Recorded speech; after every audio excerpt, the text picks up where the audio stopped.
Magandang umaga po. Ito po si Katuring, ang dakila at hampas lupang tangkero ng bayan. At nandito po tayo sa ating siyempre mahal na suki. So sinasabi nga natin sa ating mga tangkero, dapat binibisita po natin yung ating mga suki. Hindi po yung tinitignan mo lamang kung paano ka tumiba at kumita sa kanya. Na kailangan nandun po yung rapor. Nandun po yung parang kapitbahay lang natin. So ngayon ay pinag-uusapan nga namin ni Nanay Dolores para po sa mga taga-Gulod at taga-Forest Hill at taga-Nova Bayan.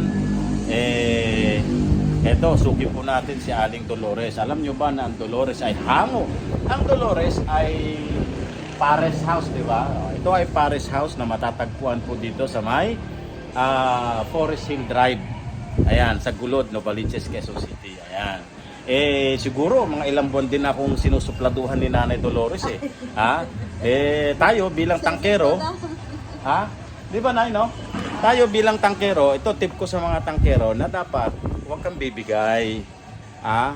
Not to the point na maninira ka ng kapwa mo tangkero. Kundi, si Nanay alam niya yan kung paano ko minarket yan.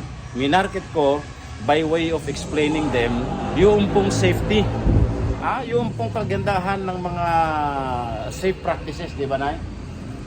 So, ulitin natin, ang Dolores ay matatagpuan po, Dolores Pares ay matatagpuan po dito sa may Forest Hill Drive. Ayan, isa po yan sa mga masarap magluto at marami. Huwag nyo na hong yan, diwat-diwata na yan. Dito na ho kayo sa Dolores Pares. Subukan nyo ho yan dito. At talagang matitikman nyo ang authentic na luto ng mga taga-Kabanatuan. Ayan, ito tubong Kabanatuan si Nanay Dolores Pero actually, ang Dolores ay pag-aari ng kanyang pamangkin. Tama ba? Pero si Nanay lang ang nagtitimpla. Ayan. Ngayon, siya na isang overall general manager dahil nga siya napagkakatiwalaan ng kanyang pamangkin. Okay.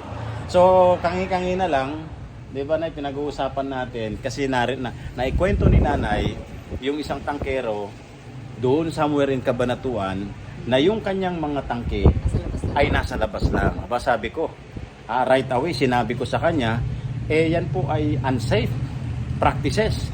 Dahil unsafe po yung storage ng kanyang mga tangke. Di ba? Kinakailangan may cage. Kung hindi man cage po yan, at least naka-grill po yan, well ventilated. O just imagine kung nasa labas po yung tangke, common sense. Nadaanan ng tricycle driver na masama ang loob sa kanya. Anong ginawa? Binuksan. Tsaka humarurot. O yung batang naglalaro, binuksan. Kanya nga ho nilalagyan ng cage yan in the first place, kanya ho matindi ang requirement na ang pag-LPG. Kasi this is not an ordinary product to sell in the public. Hindi po ito isang ordinaryong produkto na katulad lang ng mga sitsirya na pwede lang isabit-sabit dyan.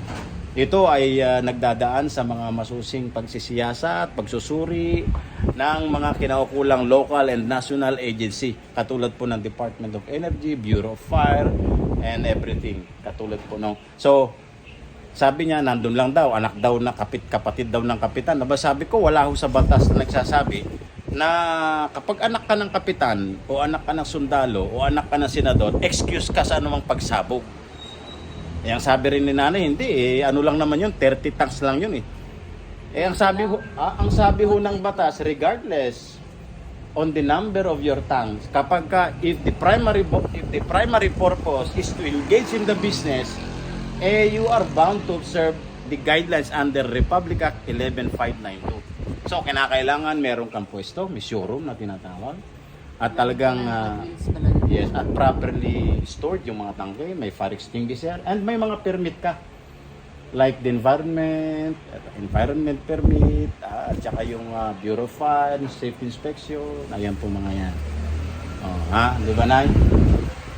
So, mahalaga po na mga katangke na binibisita natin, kinakainan natin. Ako, ilang beses na rin kumain dito kaya lang, siyempre kinakailang ikutin ni Katuring lahat ng mga suki niya.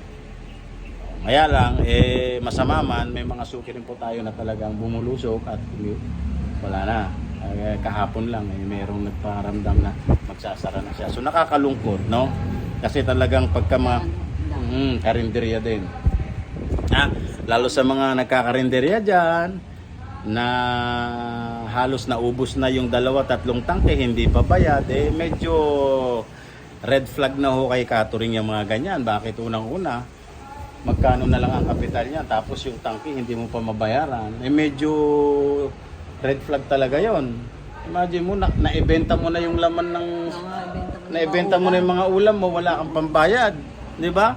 O hindi natin minamalit yung galing mo sa diskarte, pero wala kang maipipresentang mga ulam sa iyong storage, sa iyong kung wala kang panluto ng gas.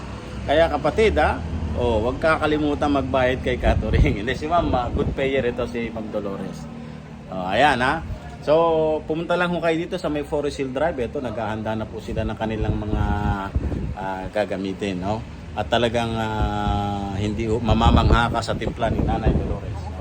Imbitahan mo na yung mga mo. Sige po, kumain po kayo dito sa Dolores Pares, sa Midway Street. Ayan, Midway Street. Si Catering, hindi naman food reviewer. Kung ano-ano lang yung mga content na pinano ni Catering pagka nasipagan na niya. Ayan, maraming salamat at shoutout po sa ating mga mahal na tangkero.